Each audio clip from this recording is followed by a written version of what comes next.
নাপ থেকে তেঁতুলিয়া, রূপসা থেকে পাতুরিয়া, এটা তো আর কোরআনের আদব না ভাই। কোরআনের একটা আদব আছে। মাজালিসুল ইলমি হিয়া রাওদাতুম মিন রিয়াজিল জান্নাত। এখন এটা ঈদগাহ মাঠ না, এটা একটা জান্নাতের বাগান। বলুন সুবহানাল্লাহ। আর এই জান্নাতের বাগানে সকলেই আসতে পারে না, আল্লাহ যাদেরকে কবুল করেন তারাই আসে। কথা বলেন ঠিক কিনা? অনেক ভাই দোকানে আড্ডা মারতেছে, রাস্তায় ঘোরাফেরা করতেছে। এই কলিজার টুকরো যুবক ভাইদেরকে আমি দৃষ্টি আকর্ষণ করছি। কলিজার টুকরো যুবক ভাইয়েরা, আপনাদের অনেক সম্মান।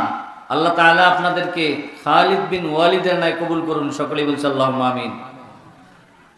যুবকরাই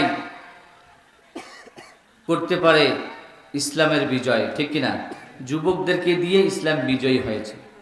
কথা বলেন ঠিক কিনা? তো এই যুবকরা আজকে যদি ইসলাম থেকে, কোরআন থেকে দূরে সরে যায়, তাহলে বাম এবং রামরা তো ইসলামকে নিয়ে বাজে মন্তব্য করবে। কথা বলেন ঠিক কিনা? কলেজের টুকরো যুবক ভাইয়েরা, আমি আপনাদের দৃষ্টি আকর্ষণ করছি, মেহেরবানি করে আপনারা এই কোরআনের মাজমায় চলে আসুন। আল্লাহ তাআলা আপনাদেরকে ইসলামের জন্য, দ্বীনের জন্য কবুল করুন। সকলে বলছে আল্লাহুম্মা আমিন।